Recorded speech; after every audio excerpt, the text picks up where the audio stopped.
Hello everybody. I try and divide this into three quick parts. The thing I'm discovering, and Ian, you'll be well aware of this, as a young poet, you had to read for hours, you know. So, your evening show will last from 8:30 till 9:48 with a 20-minute break in between, and you'd read 80 poems to a largely disinterested audience. You go on forever and ever and ever, and then job was done. And it's like late 80s. By 2008, 9, 10, I'm supporting Poet for Musicians.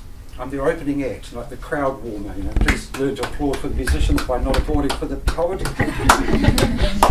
And the musicians would josh me. They said, "Oh, old man, we're not paying you on this tour. You really have to make your own source of income as we're going." And they had like CDs for sale, they had t-shirts for sale, they had caps, they had vinyl records, they had a fully stocked merchandising table. And I just bought a rubber stamp pad alphabet set. I'd sold my soul to Satan to basically get it, but it enabled me immediately to own my own means of production. I was becoming a high-end typographer by using a rubber stamp pad set. I went to the Nelson dump shop and I bought 10 Reader's Digests. It cost me $2. I gutted them and I turned the inside out. I used the rubber stamp to do the title on the front, and then inside I haphazardly at times would glue a single sheet poem which would fold down, pull out like this. I made 10 of these little publications that first night in Nelson, and I sold 8 of them that night, and I made $38. And I thought, I'm the third highest grossing poet in the world already. And it's taken me 4 hours. So what I'm trying to get at is that I took things that I'd learned from my time inside the music industry in the 80s about how bands survive by selling of merchandise without necessarily having a large multinational record company or some enormous international recording deal working in the background for them. These musicians that I was dealing with in the 80s, they would make their own t-shirts, they would burn their own CDs, they would order in their own vinyl for a pressing plant in Poland, and then they would sell these objects at gigs. And that was how they made not the bulk of their money, but a considerable proportion of their money. So I'm a crowdfunding poet. And I don't do it necessarily by going on the net and saying, please crowdfund me by giving me $5 or whatever. It's like, no, you can keep me alive by buying a poem for $5. And the it's moment a hard sell. It is. It's buy a poem. Well, you know, it's you know, if you don't buy the poem, we'll shoot the poet.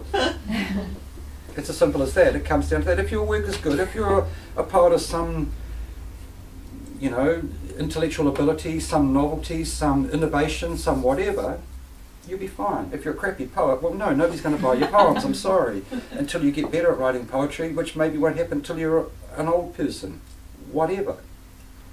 But I had all these enormous expectations straight away. So, oh yes, on the strength of my $42 turnover that first time, I thought, I could make $42 every day for the rest of my life. And suddenly I'm earning more than I'd ever earn if I was a sickness beneficiary on my ass in the middle of nowhere. Which was good, but somewhat misguided. But good, but somewhat misguided. 10 years later, I'm now perceived as being a successful poet because I make a living and I'm not dead.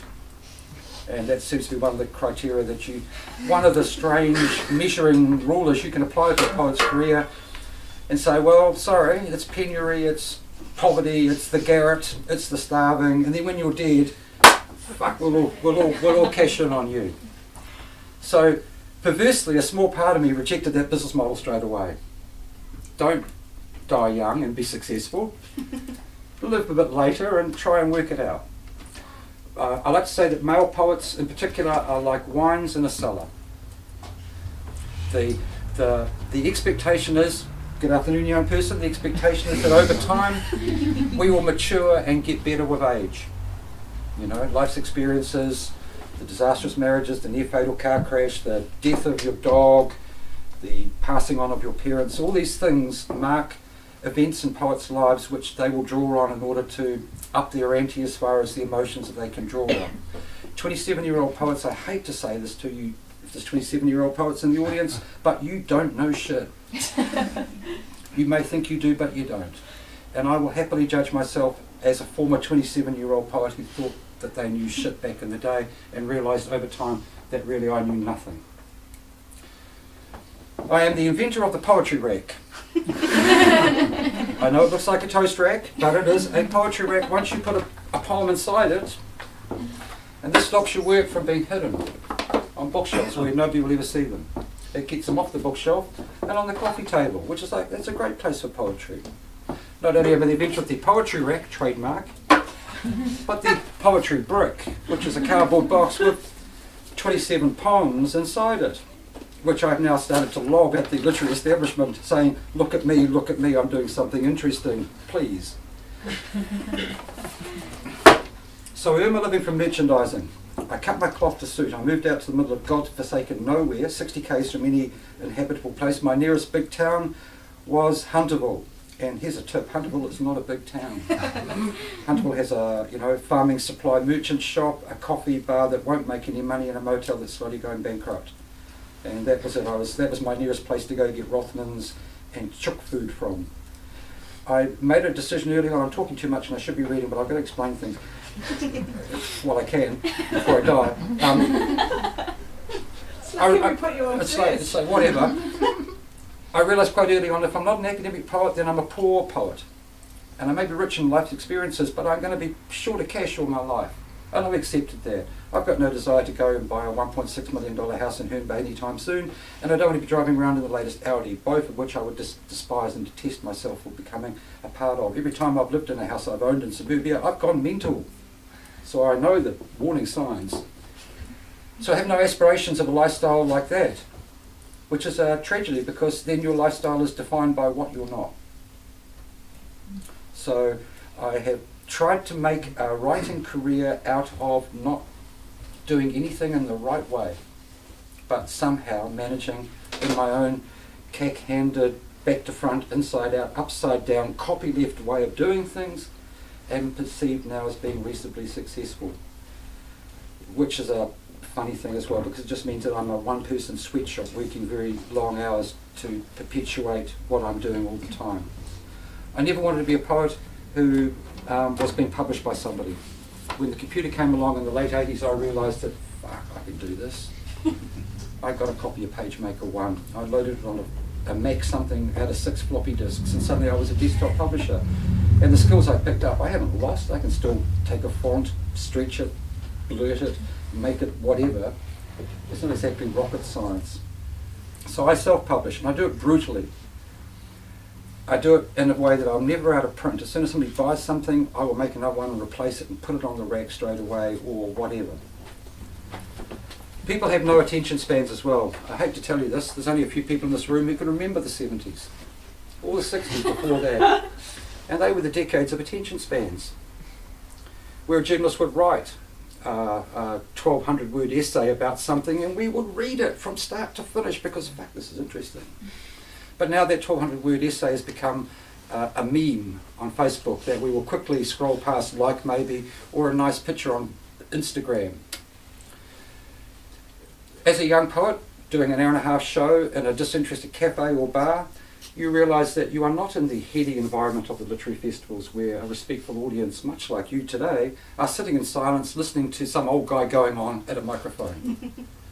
As a young poet in a cafe, I realised I'm a long way from the literary festivals here. This audience is not reverential or respectful, or they don't give a fuck. They just got me in because, they need $50 worth of entertainment while people are on a Tinder date in the background. So once I worked that out, and it took about 4 minutes to work that out, that's how I came upon the idea of having single sheet poems, because people could dip into them.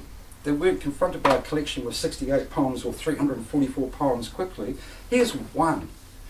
The title will give you an empathetic feeling about it if you want to read it or not. I don't care. So it's hard now. In this environment, we have no attention span. Everybody's busy. We've all got these multitasking things going on. How is poetry going to survive in the new millennium when it's out of the context of the literary festivals? What happens to everyday poets just plying their trade inside of venues? They have to be adaptive, or they're going to be dinosaurs and pass. That's why we have Instagram poets. We have poets who only slam poets inside of that one little tiny genre of poetry. They're very good at it, but they specialise very young. feel free to interject and ask questions, you know, anytime you want. I have a poem that I normally start off the readings with. It's called Nerves.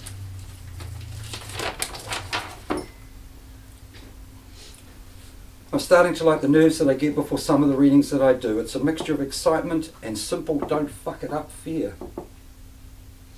You want to be the best you can be, obviously, and you've been doing it for ages. It's become second nature, and you've earned your license to poetically speak, so to speak. You know you can't become complacent or lazy. You know you'll need the challenges of the new, the untried, the impromptu. You'll improvise, you make stuff up, and you will just bullshit. You'll play the poems like a hand of poker, feeling for an emotional intensity or a possible continuity of theme. But you don't want to be boring.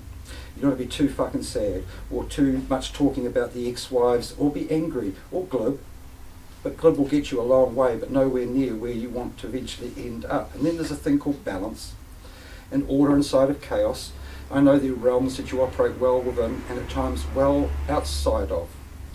Remember to stop and drink.